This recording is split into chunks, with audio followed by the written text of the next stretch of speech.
Children with Big Hearts, and we are speaking to Caitlin Tang, who's only 11 years old, and she's selling waffles for charity. Caitlin, earlier this year, when the MCO hit, you started selling waffles in support of an animal shelter. Now, what prompted you to start this? I was actually pretty bored, and I was looking around the news to see when the MCO would start ending. So I found this article about dog shelters and stray shelters. They were running out of money for food and things they needed, and they couldn't support the animals too well due to the MCO. So I thought I could start selling my waffles since we recently have gotten a waffle maker, and it was pretty easy and fun to make. So I thought that would have been pretty fun, and it would keep me occupied during the MCO as well. Right, so the reason was more to try and, get you out of boredom, but then you also have, affection towards animals as well. You love animals, don't you? Yeah. All right, and how did you get the ball rolling, though? How did you get started? Like, how much did your parents help you to set up your business or to set up this thing that you're doing? My dad actually set up a website so I could sell my waffles. It was gotfood.com. It was really easy to put on the stuff, so if anybody really wants to use it, it's very easy to use to sell products.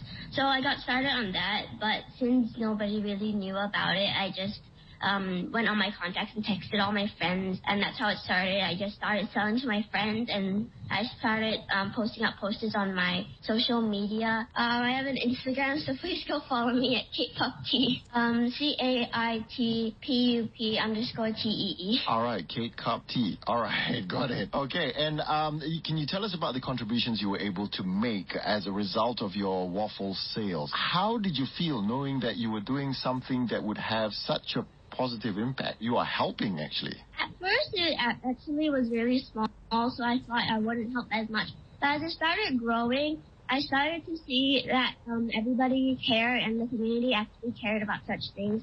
So that was really fun, and it was really cool to see how everybody decided to help me, and that was fun, and I really enjoyed it. Fantastic. You got customers who are good Samaritans as well. They buy from you also because of the reason you're doing it, which is to help the animal shelter. Fantastic. All right. Customers actually tipped me so I could give that extra to the shelters. And you got tips too. That is good business. And it was all Caitlin's idea. I mean, if my son would tell me he wants to do a bit of charity, wants to bake for charity, I don't know how I would react. We'll find out how her parents react in a bit. Also, in your relaxing favorites, Natalie Imbruglia's Torn will be on at Lite. Get in touch. Secret better parenting.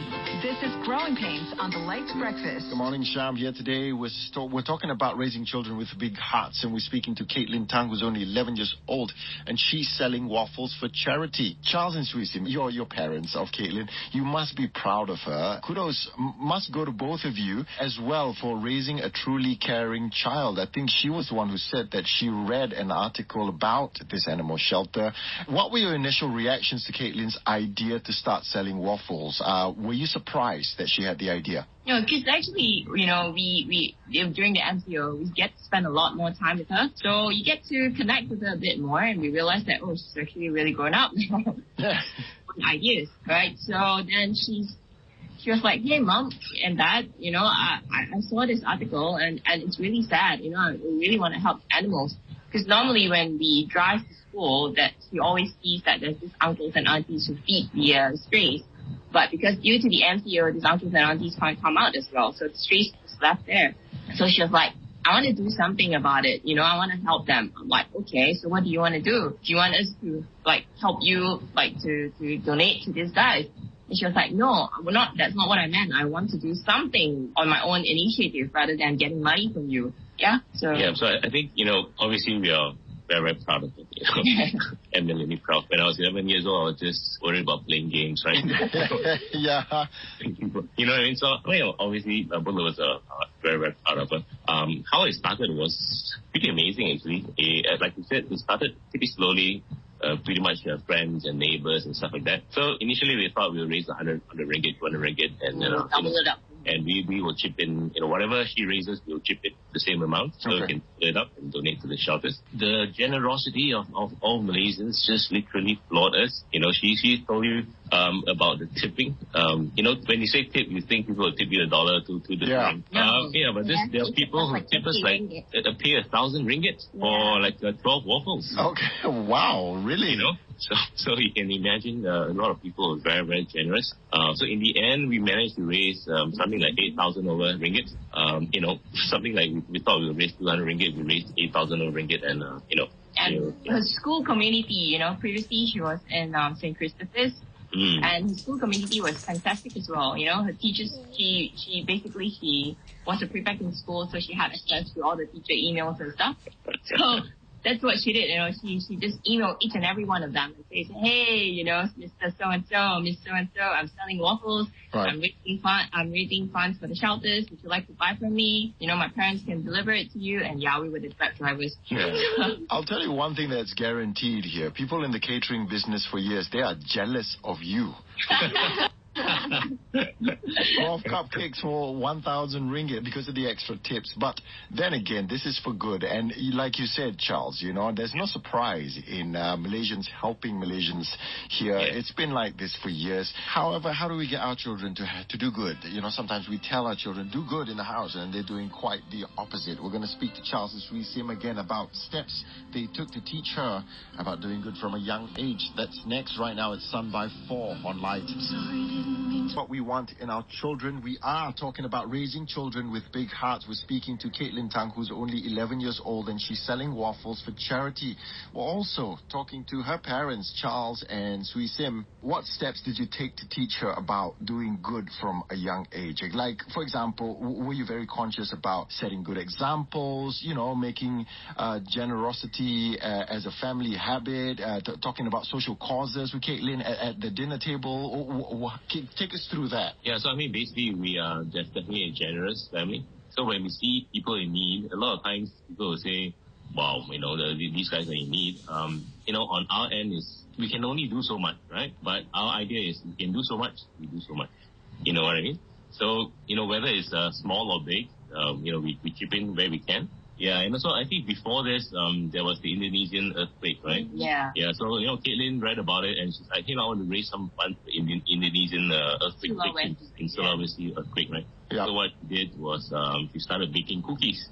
Obviously, we helped her to, bake a lot of cookies and made an announcement in school. And all the school parents and kids and stuff like that came and bought the cookies. And from there, how much did we raise? 1,000 over. Because basically, we didn't specify how much the cookies were. Yeah. You would you just come and then you just take the cookie and just put however much you want in the donation box. So that's how we did it. Right. Because we were just thinking for her to be in school and having to, give change and stuff like that, it's going to be really cumbersome. So we thought, okay, no.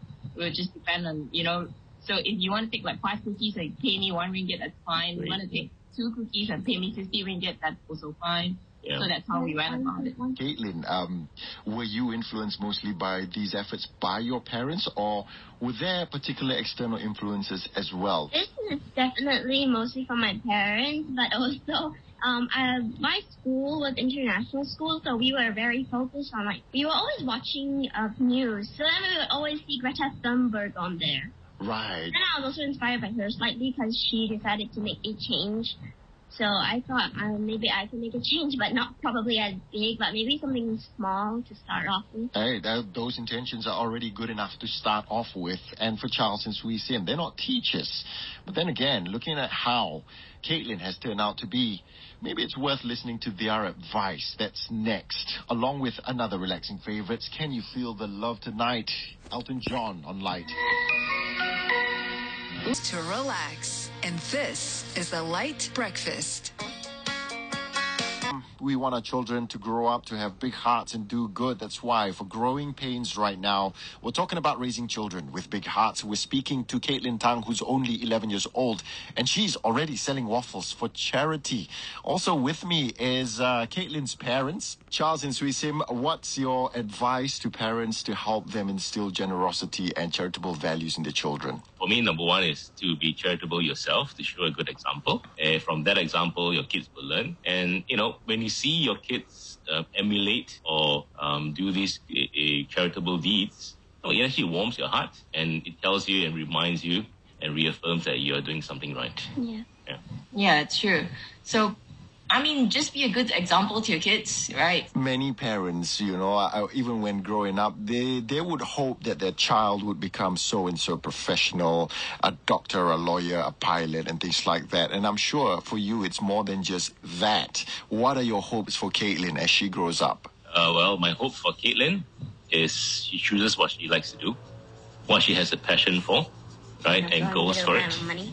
Because the thing is, obviously, we are all typical Asians, right? So when I was growing up, my parents asked me to be an engineer. So I said, I've become an engineer. Okay. And when I sort of went through halfway of my engineering degree, I decided, no, I want to change something else, become an entrepreneur, right? Right, yeah. So I realized it's not so much what we want her to be. It doesn't matter, to be honest. Or rather, she choose what she wants to be. And hope it gets a good amount of money. All right.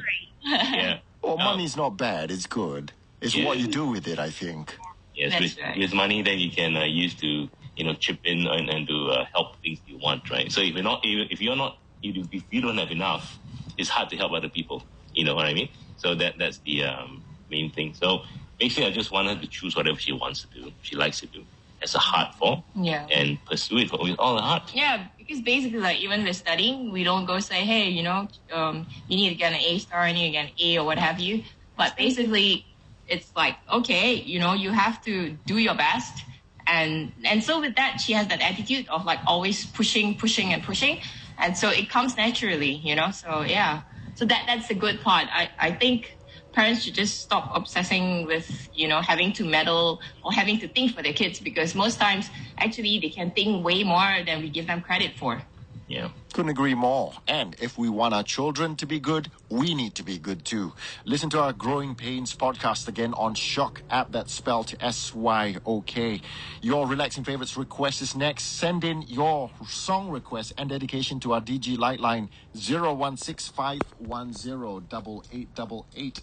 Also in the lineup includes Bangles.